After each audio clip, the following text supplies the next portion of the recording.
Ladies and gentleman ഭബ്ബ and പടം എങ്ങനെയുണ്ടെന്ന് ഒറ്റയടിക്ക് ചോദിക്കുകയാണെങ്കിൽ വളരെ ആവറേജ് അനുഭവമായിട്ടാണ് എനിക്ക് ഫീൽ ചെയ്തത്. അമിതമായ പ്രതീക്ഷ കൊണ്ടാണോ അല്ലെങ്കിൽ പടത്തിലെ കഥയിലൊന്നും ഇല്ലാത്തത് കൊണ്ടാണോ എന്നാണെങ്കിൽ എനിക്കറിയത്തില്ല. I didn't quite enjoy the movie like especially towards the end കേട്ടോ. ഈ സിനിമയിൽ ഇതൊരു അട്ടർ ബോർ പടമൊന്നുമല്ല ഞാൻ പറയുന്നത്. There are some good elements in this movie. For example Vineeth Sreenivasan, Dhyan ശ്രീനിവാസൻ്റെ ഒരു പരിപാടി, ദയൻ ശ്രീനിവാസൻ്റെ ഒരു സാധനം, ദിലീപേട്ടൻ്റെ ഒരു മലയാളം മണ്ടല്ലേ അവിടെ എവിടെയോ പോയിട്ടുള്ളൊരു പരിപാടിയുണ്ട്. അങ്ങനെയൊക്കെ കുറച്ച് സാധനങ്ങൾ അവിടെ ഇവിടെയായിട്ടൊക്കെ രസകരമായിട്ടുള്ള ഇവൻറ്റ്സും കാര്യങ്ങളൊക്കെ ഉണ്ട്. ബട്ട് എനിക്ക് കറക്റ്റ് ഒരു സമ്മറി ആയിട്ട് പറയുകയാണെങ്കിൽ ഇതൊരു റീൽ പടമാണ്. നമ്മൾ റീൽസ് കാണൂലേ, അങ്ങനത്തെ ഒരു സിനിമ. ഈ റീൽ ഞോണ്ടുന്ന സമയത്ത് നമുക്ക് ചിലപ്പോൾ ദിലീപേട്ടൻ്റെ ഒരു റൺവേ ഒരു സാധനം വരുമ്പം നമ്മൾ അള്ള പഴയ റൺവേ ഇത്തിരി പടം എന്ന് പറയുമ്പോൾ നമുക്ക് കിട്ടുന്ന ഒരു ഹൈ ഉണ്ടല്ലേ, അതേപോലെ പുള്ളി ഈ സിനിമയിൽ ത്രൂ ഔട്ട് ഈ റൺവേയിലെ ദിലീപേട്ടനെയാണ് നമുക്ക് കാണാൻ പറ്റുന്നത് കേട്ടോ. ഞാൻ ആ ട്രെയിലറിൽ പറഞ്ഞ പോലെ തന്നെ നല്ല ദിലീപേട്ടൻ കറക്റ്റ് റൺവേ എന്ന് പറഞ്ഞ പോലെ ആ റൺവേയിലെ സെയിം മറ്റേ സാറേ ആ സാധനമൊക്കെ തന്നെയാണ് ഇതിലും, വേറെ മാറ്റമൊന്നുമില്ല. ലാലേട്ടൻ ഉണ്ട്, ലാലേട്ടൻ്റെ ഇൻട്രോ ഒക്കെ വേറെ ലെവലായിരുന്നു. പുള്ളി കുറച്ച് വിജയ് റെഫറൻസും കാര്യം ഇതിൻ്റെ ഇടയിൽ വിജയ് റെഫറൻസ് ഒക്കെ ഉണ്ട് കേട്ടോ. മറ്റേ നമ്മുടെ ദില്ലിയിലെ വണ്ടിയും പാട്ടും ഒക്കെ ഉണ്ട്, അതൊക്കെ നൈസാണ്. അതാണ് പറയുന്നത്, എല്ലാ ഫാൻസിനും ഇതൊരു ഫാൻ ഷോ ആണ് ഈ പടം. നമ്മളെ മറ്റേ ഗുഡ് ബാഡ് അഗ്ലി ഒക്കെ പോലെ ഒരു സ്പൂഫായിട്ടുള്ള ഒരു ഫാൻസിന് വേണ്ടിയിട്ട് എടുക്കുന്ന ഒരു സിനിമ ഉണ്ടല്ലോ, കംപ്ലീറ്റ്ലി ഒരു അവരുടെയൊക്കെ ഒരു സ്ലോ മോഷനും ബഹളവും അവരുടെ ഫേമസ് ഡയലോഗും ഒക്കെ പറയണം, അങ്ങനത്തെ ഒരു ടൈപ്പ് ഒരു പടം. ലാലേട്ടൻ്റെ റീല് കാണുന്ന സമയത്ത് നമുക്ക് ലാലേട്ടൻ ചെയ്ത കുറേ സാധനങ്ങളൊക്കെ കാണുമ്പോൾ നമുക്ക് ആഹാ ലാലേട്ടൻ എന്ന് പറയുമ്പോൾ സാധനം കിട്ടണതിൽ ആ സെയിം സാധനങ്ങളൊക്കെ ലാലേട്ടനെ കൊണ്ട് അവരങ്ങ് ചെയ്യിപ്പിച്ച് എല്ലാം ഉണ്ട്.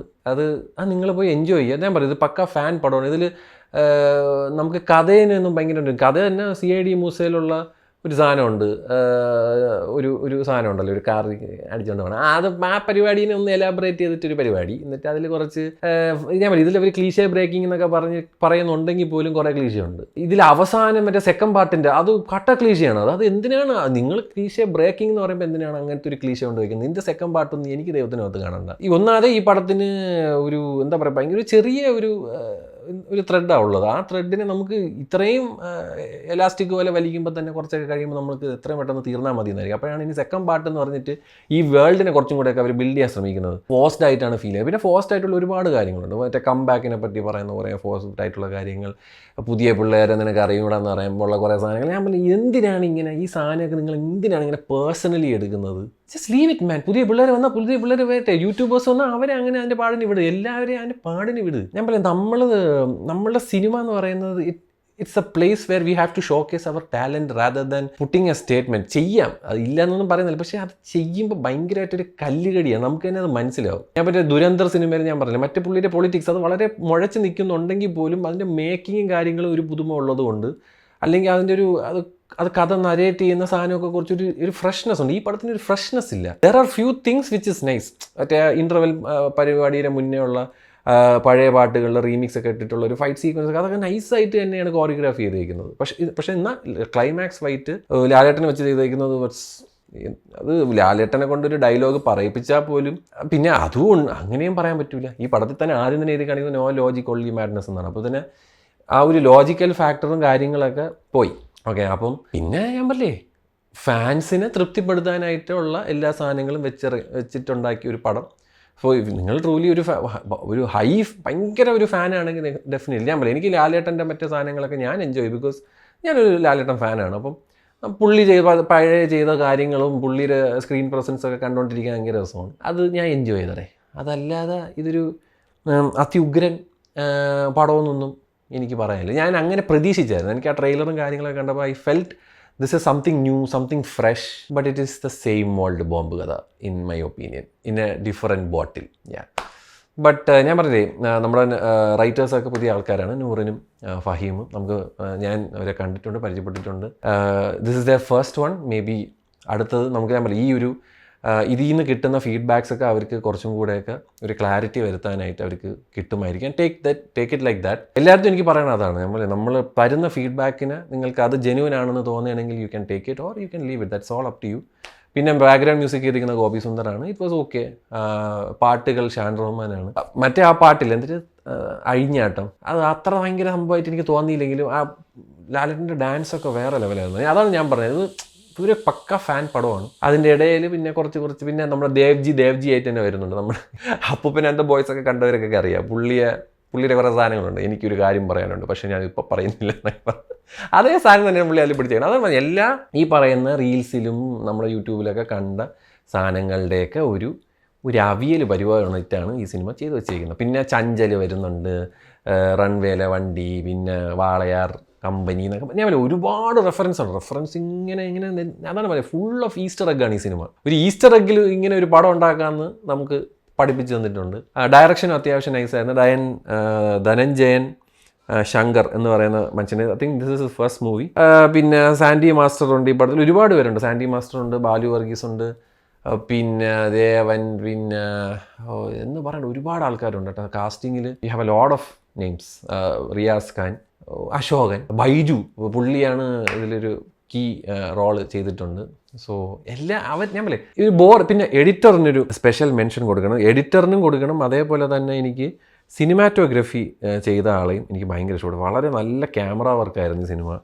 അർമോ എന്ന് പറയുന്നൊരു, അർമോയെ നല്ല പേര് കേട്ടോ, അർമോ ആദ്യമായിട്ടാണ് അങ്ങനത്തെ ഒരു പേര് കേൾക്കണം. വേറെ വല്ല ഏതോ ഒരു വലിയ പേരിൻ്റെ ഷോർട്ട് ഫോം ആവാനാണ് സാധ്യത. അർമോ ആണ് cinematography, very nice. Edited by Ranjan എബ്രഹാമാണ്. പിന്നെ പ്രൊഡക്ഷൻ ശ്രീ ഗോകുലം ഗോപാൽ, പുള്ളി അത് പടത്തിലൊക്കെ ഉണ്ട് കേട്ടോ, രസമായിട്ടുണ്ട്. രസം അതാണ് പറയുന്നത്. കംപ്ലീറ്റ്ലി അങ്ങനത്തെ ഒരു പടം ഇവിടെ കംപ്ലീറ്റ്ലി നമ്മളിങ്ങനെ മൈൻഡ് ഷട്ടൊക്കെ ചെയ്തിട്ട് നമ്മൾ പറയില്ല ബ്രെയിൻ റോട്ട് പടം എന്നൊക്കെ നമ്മൾ പറയൂലേ, ആ ഒരു കാറ്റഗറിയിൽ പറഞ്ഞ ഒരു സ്പൂഫ് ബ്രെയിൻ റോട്ട് പടം. ചുമ്മാ പോവുക, കാണുക, നിങ്ങൾ ഫാനാണ് നിങ്ങൾ എൻജോയ് ചെയ്യും, അല്ലാത്തവർ ഇതെന്തോന്നൊന്ന് ചോദിക്കും, അത്ര തന്നെ. അങ്ങനത്തെ ഒരു സിനിമ. അപ്പോൾ അങ്ങനത്തെ ഒരു എന്തായാലും ഒരു മിക്സ്ഡ് വരത്തുള്ളൂ. ഇപ്പോൾ ഗുഡ് ബാഡ് അഗ്ലി ഇത് തന്നെയായിരുന്നു. ഞാൻ നമ്മൾ പക്ക ഫാനാണെങ്കിൽ ആ പടം കട്ടൊക്കെ എൻജോയ് ചെയ്യും, അല്ലാത്തവർ ഇതെന്തോന്നടേ നടക്കണേന്ന് ചോദിക്കും. അതേപോലത്തെ ഒരു പടമാണിത്. ചുമ്മാ കണ്ടോണ്ടിരിക്കാം.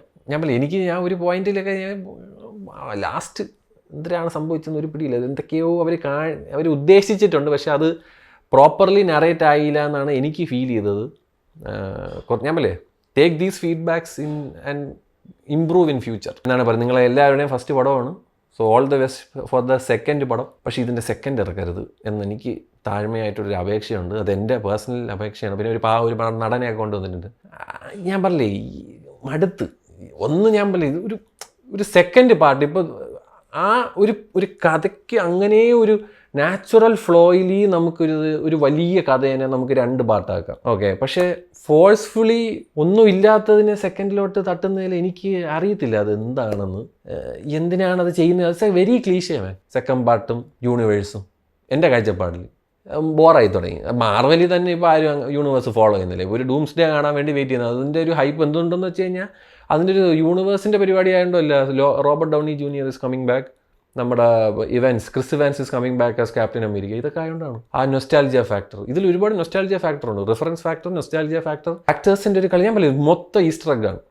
ഈസ്റ്റർ എഗ്ഗും ഈ പറയുന്ന നടന്മാരൊക്കെ ചെയ്ത സാധനങ്ങളുടെയൊക്കെ പഴയ ചെയ്ത സാധനങ്ങളൊക്കെ ഒന്നും കൂടെ നമുക്ക് 2025 കാണാൻ പറ്റുന്നു, സെയിം നടന്മാർ ചെയ്യുന്നത്. അപ്പം അതിനൊരു കിട്ടൂലേ.